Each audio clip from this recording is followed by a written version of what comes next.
Chapter 19. The news of Rosanna's disappearance had, as it appeared, spread among the outdoor servants. They too had made their inquiries, and they had just laid hands on a quick little imp nicknamed Duffy, who was occasionally employed in weeding the garden, and who had seen Rosanna Spearman as lately as half an hour since.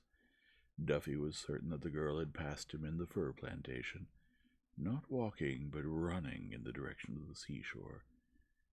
"Does this boy know the coast hereabouts?" asked Sergeant Cuff. "He has been born and bred on the coast," I answered. "Duffy," says the sergeant, "do you want to earn a shilling? If you do, come along with me. Keep the pony chaise ready, Mr. Betteredge, till I come back." He started for the shivering sand, at a rate that my legs, though well enough preserved for my time of life, had no hope of matching. Little Duffy, as the way is with young savages in our parts when they're in high spirits, gave a howl and trotted off at the sergeant's heels. Here again, I find it impossible to give anything like a clear account of the state of my mind in the interval after Sergeant Cuff had left us.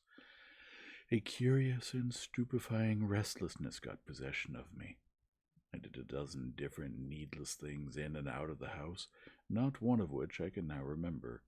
I don't even know how long it was after the sergeant had gone to the sands when Duffy came running back with a message for me. Sergeant Duff had given the boy a leaf torn out of his pocketbook, on which was written, in pencil, "Send me one of Rosanna Spearman's boots, and be quick about it." I dispatched the first woman servant I could find to Rosanna's room, and I sent the boy back to say that I myself would follow him with the boot. This, I am well aware, was not the quickest way to take of obeying the directions which I had received, but I was resolved to see for myself what new mystification was going on before I trusted Rosanna's boot in the sergeant's hands. My old notion of screening the girl, if I could, seemed to have come back on me again at the 11th hour. This state of feeling, to say nothing of the detective fever, hurried me off as soon as I had got the boot, at the nearest approach to a run which a man turned 70 can reasonably hope to make. As I got near the shore, the clouds gathered black, and the rain came down, drifting in great white sheets of water before the wind. I heard the thunder of the sea on the sandbank at the mouth of the bay.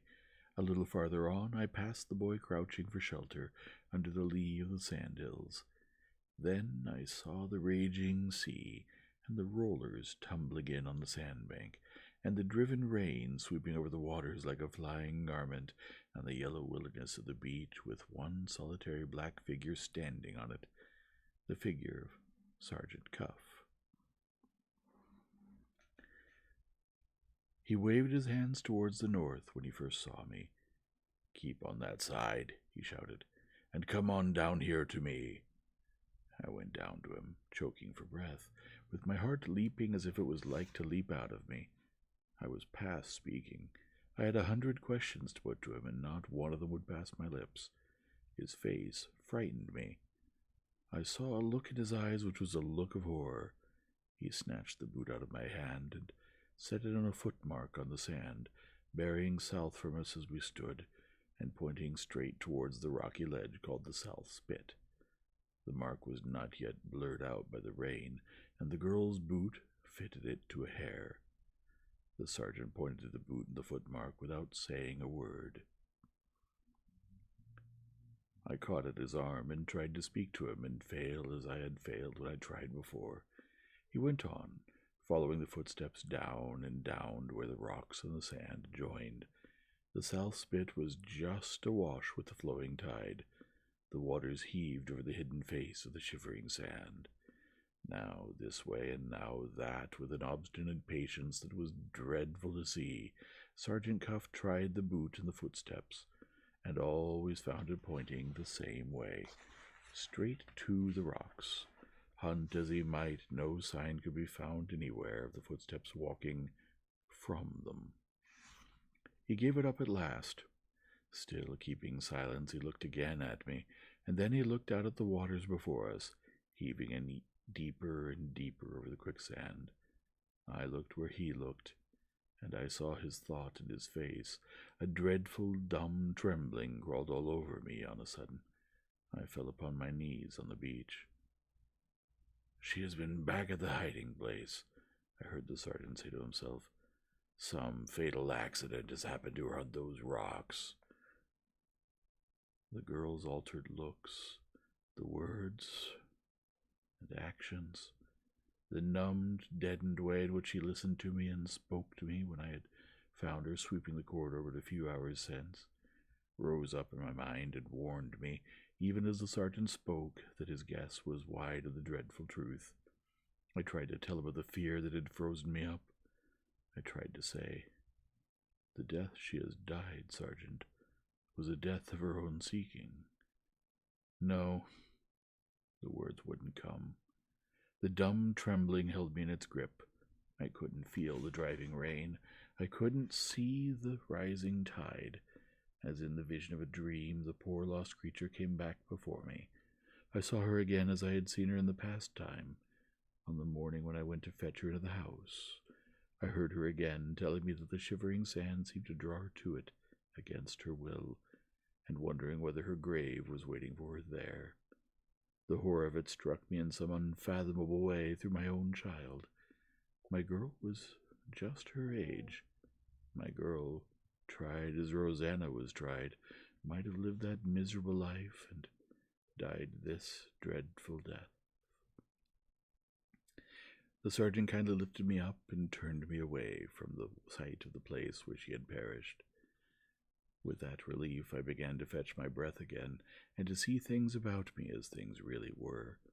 Looking towards the sand hills, I saw the men servants from out of doors, and the fisherman named Yolland, all running down to us together, and all, having taken the alarm, calling out to know if the girl had been found. In the fewest words, the sergeant showed them the evidence of the footmarks, and told them that a fatal accident must have happened to her. He then picked out the fisherman from the rest, and put a question to him, turning about again towards the sea.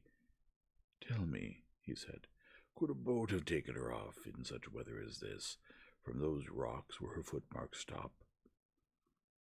The fisherman pointed to the rollers tumbling in on the sandbank, and to the great waves leaping up in clouds of foam against the headlands on either side of us. "No boat that was ever built," he answered, "could have got to her through that." Sergeant Cuff looked for the last time at the footmarks on the sand, which the rain was now fast blurring out. "There," he said, "is the evidence that she can't have left this place by land.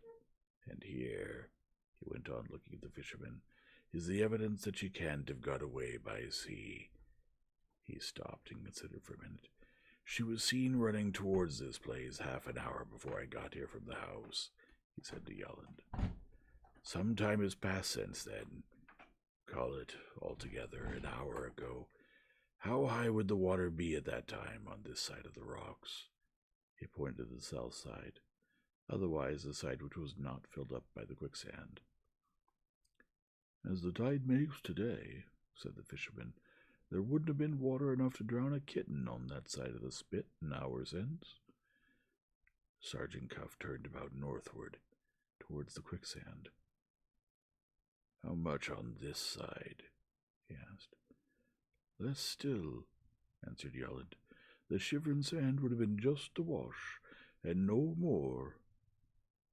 The sergeant turned to me, and said that the accident must have happened on the side of the quicksand. My tongue was loosened at that. "No accident," I told him. "When she came to this place, she came, weary of her life, to end it here." He started back from me. "How do you know?" he asked. The rest of them crowded round. The sergeant recovered himself instantly. He put them back from me. He said I was an old man. He said the discovery had shaken me. He said, "Let him alone a little." Then he turned to Yolland and asked, "Is there any chance of finding her when the tide ebbs again?" And Yolland answered, "None. What the sand gets, the sand keeps forever." Having said that, the fisherman came a step nearer and addressed himself to me. "Mr. Betteridge," he said, I have a word to say to you about the young woman's death. 4 foot out broadwise along the side of the spit, there's a shelf of rock, about half fathom down under the sand. My question is, why didn't she strike that? If she slipped by accident from off the spit, she fell in where there's foothold at the bottom, at a depth that would barely cover her to the waist. She must have waded out, or jumped out into the deeps beyond, or she wouldn't be missing now. No accident, sir. The deeps of the quicksand have got her, and they have got her by her own act. After that testimony from a man whose knowledge was to be relied on, the sergeant was silent. The rest of us, like him, held our peace. With one accord, we all turned back up the slope of the beach. At the sand hillocks we were met by the undergroom, running to us from the house. The lad is a good lad, and has an honest respect for me. He handed me a little note with a decent sorrow in his face.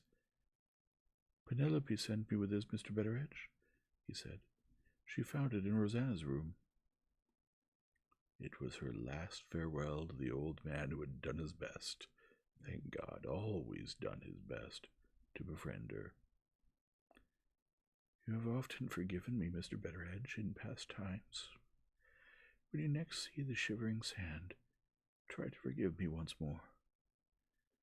I have found my grave where my grave was waiting for me.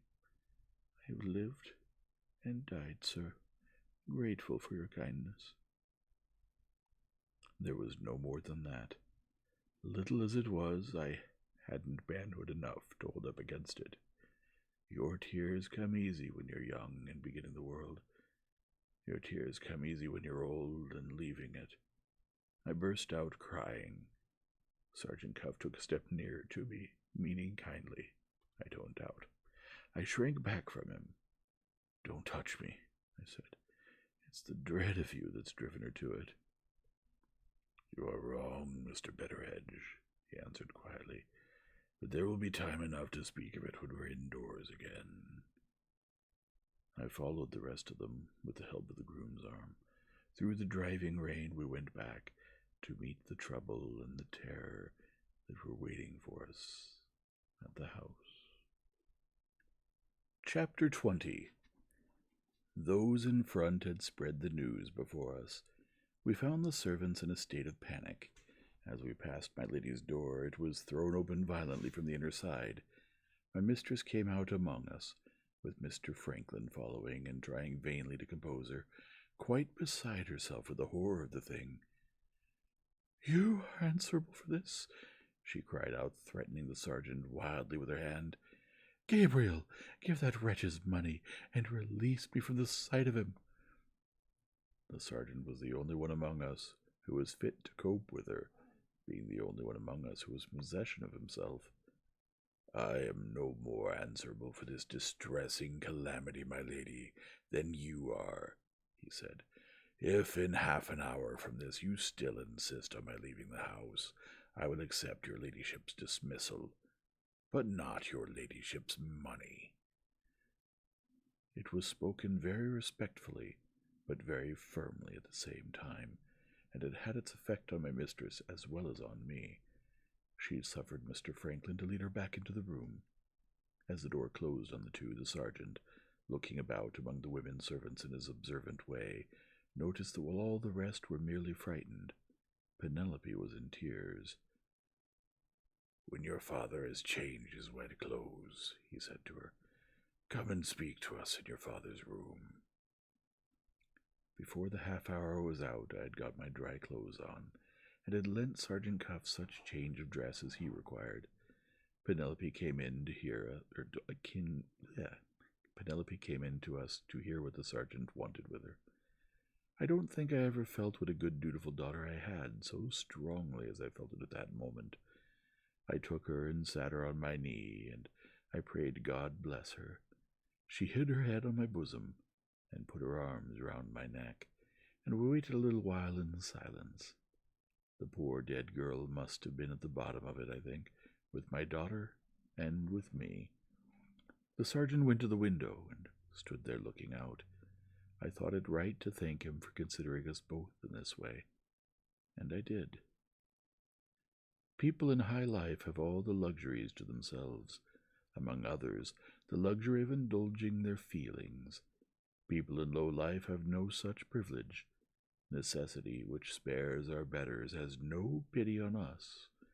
We learn to put our feelings back into ourselves and to jog on with our duties as patiently as may be. I don't complain of this. I only notice it. Penelope and I were ready for the sergeant as soon as the sergeant was ready on his side. Asked if she knew what had led her fellow servant to destroy herself, my daughter answered, as you will foresee, that it was for love of Mr. Franklin Blake. Asked next if she had mentioned this notion of hers to any other person, Penelope answered, I have not mentioned it, for Rosanna's sake. I felt it necessary to add a word to this. I said, and for Mr. Franklin's sake, my dear, as well. If Rosanna has died for love of him, it is not with his knowledge or by his fault. Let him leave the house today, if he does leave it, without the useless pain of knowing the truth. Sergeant Cuff said, Quite right, and fell silent again, comparing Penelope's notion, as it seemed to me, with some other notion of his own which he kept to himself. At the end of the half-hour, my mistress' bell rang. On my way to answer it, I met Mr. Franklin coming out of his aunt's sitting room. He mentioned that her ladyship was ready to see Sergeant Cuff in my presence as before, and he added that he himself wanted to say 2 words to the sergeant first. On our way back to my room, he stopped and looked at the railway timetable in the hall. Are you really going to leave us, sir? I asked. Miss Rachel will surely come right again if you only give her time.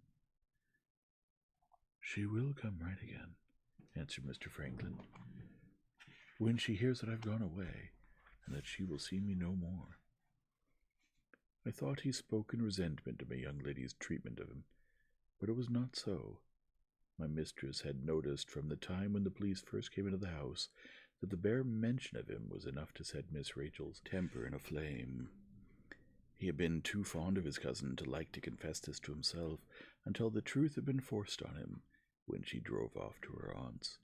His eyes once open in that cruel way which you know of, Mr. Franklin had taken his resolution, the one resolution which a man of any spirit could take, to leave the house.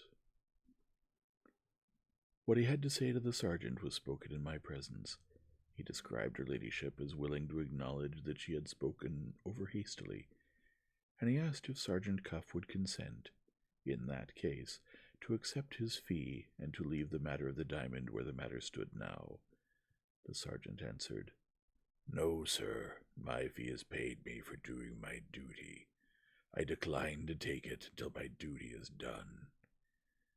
I don't understand you, says Mr. Franklin. I'll explain myself, sir, says the sergeant. When I came here, I undertook to throw the necessary light on the matter of the missing diamond. I am now ready and waiting to redeem my pledge.